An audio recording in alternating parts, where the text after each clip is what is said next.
how sources of different types throw lights on social and economic life and institutions of ancient India. In other words, we would also like to see how historians approached and used this kind of sources.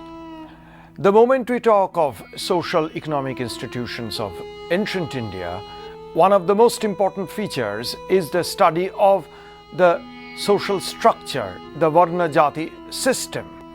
It is true that historians would always look for the earliest description of the four Varnas, Brahmanas, Rajanyas, Vaishyas and Shudras, in the description of the Rig Veda. A thorough study of the later Vedic texts would indicate how the Varna rigors favoring the highest position of the Brahmanas and the gradual lowering of the relatively two lower Varnas, the Vaishyas and the Shudras, are seen in the later Vedic texts. Generally, historians would pay very major attention to the voluminous Brahminical normative treatises, the Shastras, particularly the Manu Samhita and its commentaries, Yajnavalkya Smriti and its commentaries, Narada Smriti, for example, and its commentaries, to understand the structure of the Varna Jati society. One of the best attempts to collate all these normative statements is found in the monumental work of P.V. Kane, The History of Dharmashastra. Now, this is one approach to the sources for understanding the social structure. The Shastras would try to explain the emergence and proliferation of numerous jatis by the theory of marriages among unequal varnas, which figures in the texts as mixed marriages leading to the advent of mixed or mishra jatis. Perhaps this is only a version of the emergence of jatis through the study of normative treatises. For a more in-depth understanding of this phenomena, one has to take into account the sociological tool of M.N. Srinivas, who speaks of the method of Sanskritization, and also the very influential theory of anthropologist Nirmal Kumar Bose, who spoke of Hindu methods of tribal absorption. The other interesting point is, even in the Shastras, the image of an immutable social structure may not always stand scrutiny. Take, for example, it is always stated that the lowest of the social orders, that is the Shudra, his function is merely to serve the three upper Varnas. That is, the Shudra has no other occupation. Yet, in the Arthashastra, indeed one of the normative treatises, very clearly the Shudra is indicated as a cultivator or Karshaka. So, the Arthashastra gives a picture quite different from the normally given image of the Shudra in other texts. Various types of Buddhists and Jaina texts, both canonical and non-canonical, as Narendra Wagle, Uma Chakravarti have illustrated, then there were many groups that strongly questioned the efficacy of the Varna norm, and in fact very strongly questioned the ritual supremacy of the priestly community, that is the Brahmanas. Similarly, a study of inscriptions on the question of social groups and the hierarchic position of social groups would indicate perhaps something else. While in the Brahminical treatises, the determination of one's social status rests very strongly on the question of birth and heredity of occupation, and therefore the taboos on intermarriage. If one looks at large number of inscriptions recording donations to Buddhist monasteries and Buddhist stupas by a wide variety of people, there one comes across a peculiar phenomenon that in these inscriptions the donors, except when they were Brahmanas, rarely referred to their jati position. They always indicated their occupational character. So, in the inscriptions which record the actual act of donation, occupation is in fact no less an important marker of one's social position vis-a-vis one's birth. Actually, there is hardly a reference to one's jati position in these donative records found from, say, Sanchi or Bharhut or a large number of such Buddhist chaityas and stupa sites in Western Deccan. Now, these are telling different versions of ancient society available by a study of different types of sources. Similarly, if one looks at the traditional description of Indian society through the Varna Jati structure, one may tend to give an ideal life in the society divided on the Varna structure. The Varna structure, seen through the prism of merely prescriptive normative treatise, would indicate that the Varna structure is always the major reference point. The Varna order is only an ideal order. The actual scenario is the society was divided into numerous jatis or castes. And if one looks at the works of historians like K.P. Jaiswal, R.K. Mukherjee, R.C. Majumdar, who contributed a lot to the understanding of early Indian society and politics through the study of these voluminous Shastras, they tended to give a picture that though the Varna society was a divided one, it was also based on mutual cooperation and it was a peaceful coexistence of different Varnas.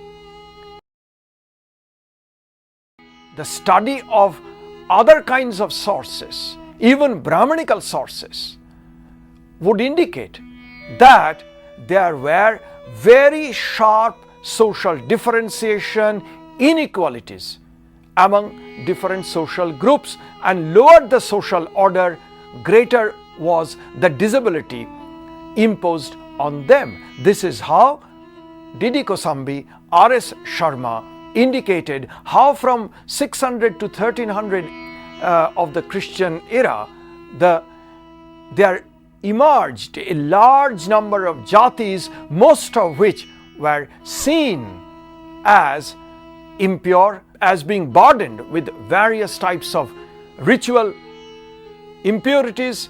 They were seen as pollution, and in fact that is how the worst aspect of Indian Varna Jati divided social structure, that is the custom of untouchability, ausprishyata, looms large in this text. It is very difficult not to see the obvious differentiation, very sharp inequalities and ostracization against the lower social groups through the custom of ausprishyata.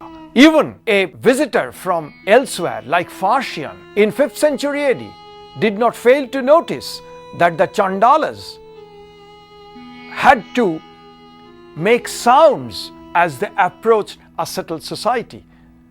This was a kind of scenario that is available through a study of accounts of a Chinese Buddhist pilgrim.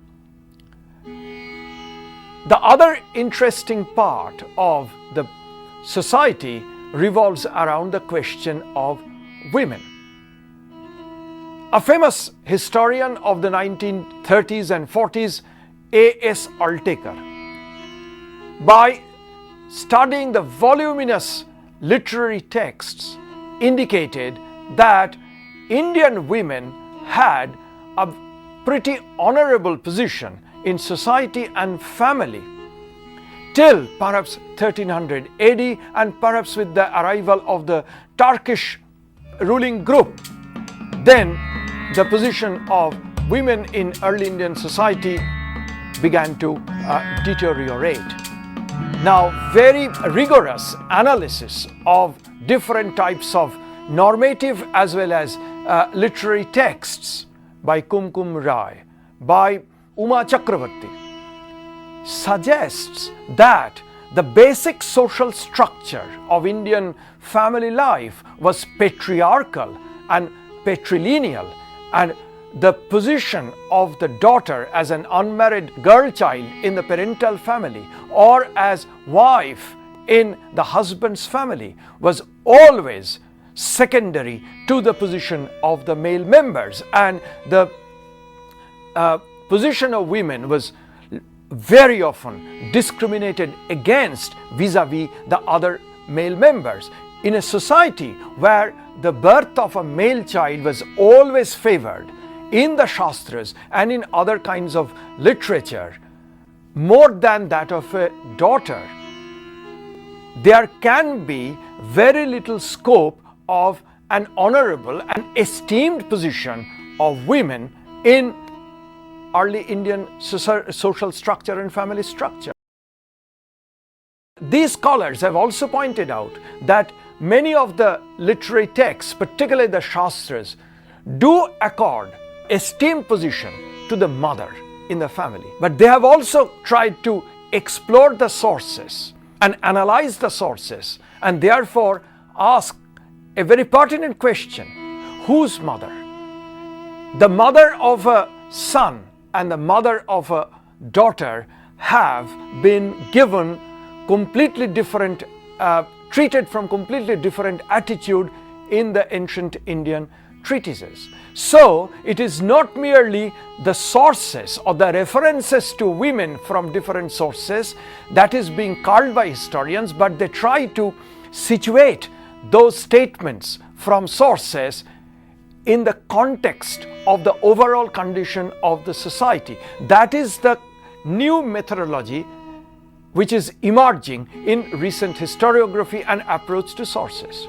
Take, for example, the work of Vijaya Ramaswamy, who has analyzed a vast body of Tamil devotional literature, indicating how intense devotion led a number of women devotees to defy many social norms, many sacred norms of domesticity, which they challenged through their devotion to their favorite god or goddess. That is, even the bhakti texts give an indication how intense devotion, the rise of sectarian devotional cults, the bhakti cults, paved a way for at least some women to defy established social norms and question the supremacy of patriarchal tradition. Like the great Satavahana ruler Gautami Putra Satakarni, because his mother is Gautami, it gives a picture of quite a complex society where inheritance goes from father to son or daughter, but naming pattern is from mother to son. This is a typical feature of the Deccan society not encountered in North India. In this way, we find how different types of texts and inscriptions can give different types of images of Indian society, and therefore Indian society cannot be seen as merely inflexible, changeless over millennia.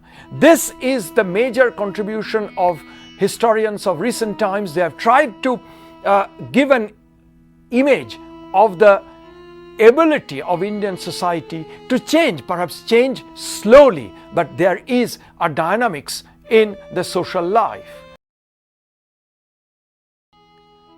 The study of, once again, normative treatises, the study of Buddhist texts, study of inscriptions, study of accounts of travelers would indicate that the very basis of traditional Indian economy was agriculture, as it still now is.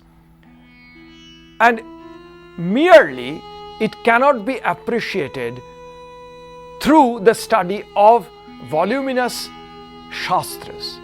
One of the very best images of the quintessential and ubiquitous peasant in Indian history looms large in a sculpture from Gandhara. It's a sculpture of the Buddha. At the pedestal of the sculpture is shown the quintessential Indian farmer pushing a pair of oxen with a plough.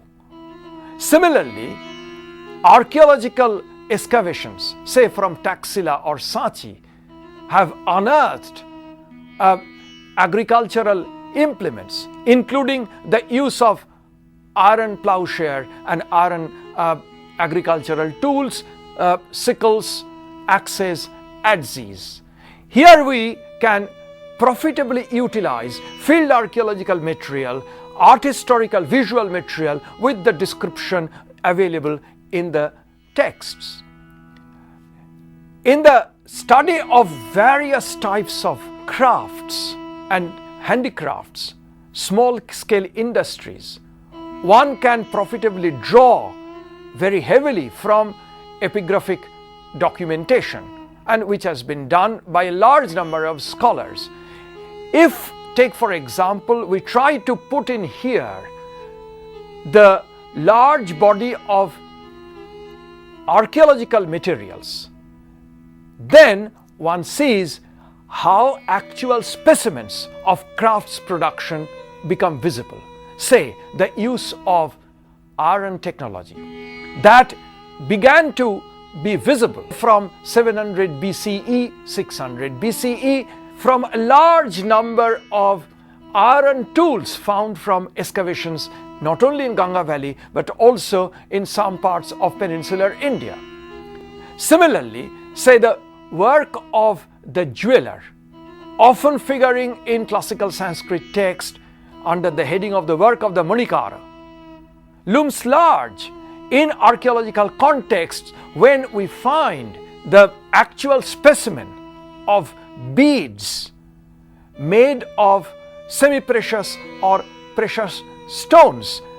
How a new craft activity can lead to a change in the life of the people can be seen, for example, say at two places. One, say in western part of present-day Tamil Nadu, Kodumanal. This was a site which is essentially a craft center, and Kodumanal is not known from any other sources except field archaeological materials.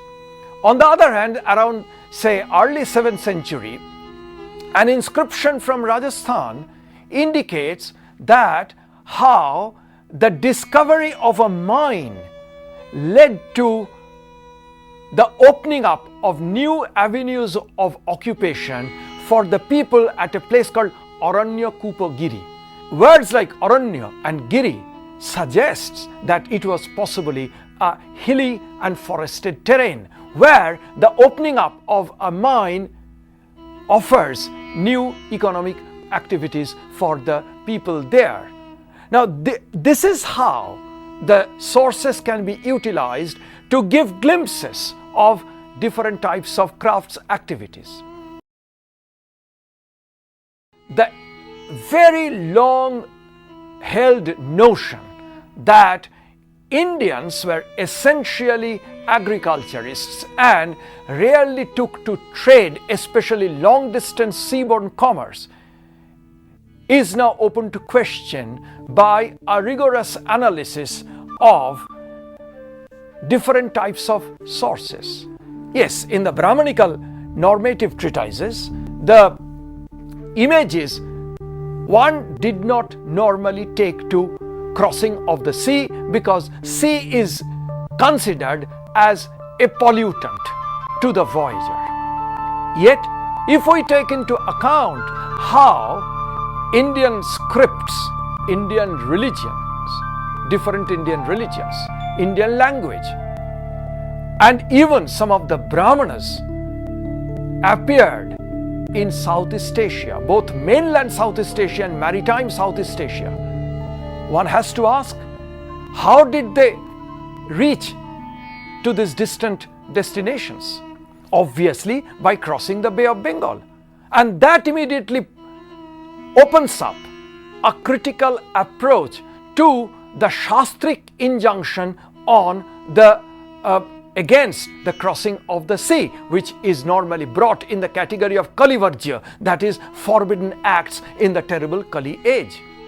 Similarly, say in the 1950s, 1960s, many of them very great historians tried to write the history of India's commerce with the Roman Empire. The main bulk of evidence was culled from a large variety of Greek and Latin texts, like the texts of Orion, Diodorus, Strabo, Pliny, Ptolemy, and obviously the very famous Periplus of the Erythraean Sea, written by an anonymous Greek shipper. Now, the picture is much more interesting, as historians of the same subject would like to draw upon, and very heavily upon, field archaeological explored and excavated materials, say from the excavation at Berenike in the Red Sea area, which has yielded not only many Roman artifacts but also a number of Indian artifacts.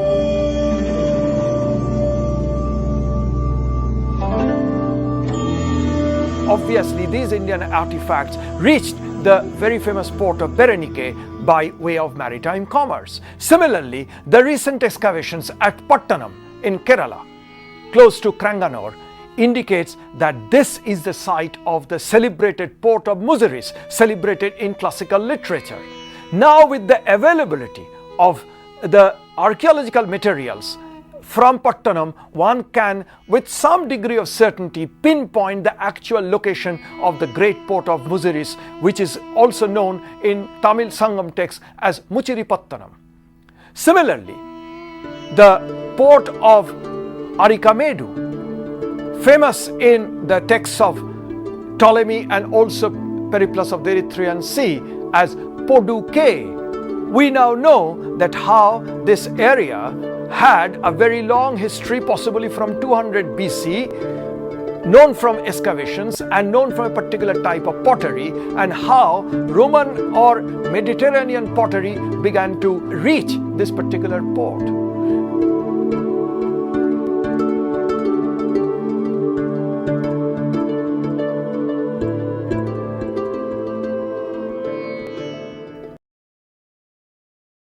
One interesting part of the history of trade in this subcontinent comes, say, from the study of inscriptions.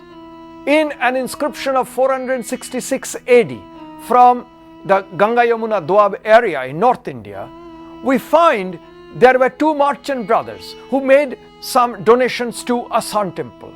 How did the two merchant brothers identify themselves? They give their name but also tell themselves as Kshatriya Vanik, that is, merchants belonging to Kshatriya caste. Now, how this is possible according to the Brahminical norms? A Kshatriya cannot be a Vanik normally cannot aspire for the Kshatriya status. Yet this exactly had happened, and this was not obviously an act bringing impurity. So here is something which is actually happening in life, and it is to be judged in terms of the prescriptions laid down in the Shastras. In recent times, understanding of the early Indian merchants and the mercantile activities can be seen by a study of many letters of Jewish merchants. Many of them came to India between 11th and 13th century. Some of them actually did reside in some of the South Indian port towns. These letters were written by merchants. So here we can hear actually the voices of the merchants, the actual players in the arena of commerce. This kind of sources in fact throw interesting light on the price of commodities, the fluctuating demand of a particular commodity in different types of markets. The merchant in early India is not merely an adjunct to the mainstream agrarian society. Sometimes the merchants can appear as the hero of a text. Let us take for example the instance of the very famous Sanskrit drama Mritchakatikam of Shudraka, where the hero is Charudatta, who was a Brahmana by birth but functioned as a Sartava or a merchant. In an earlier lecture, we spoke of Charitas, Harsha Charita or Ramacharitam, highlighting the glorious career and life of rulers.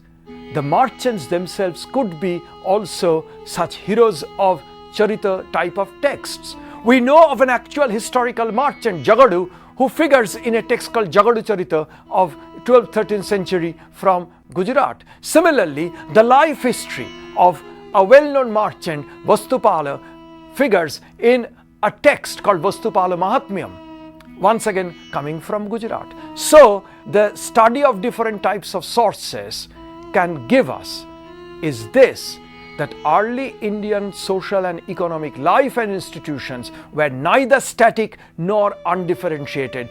Both had enough elements of change, capacity to change, and obviously had the elements of a dynamic way of life.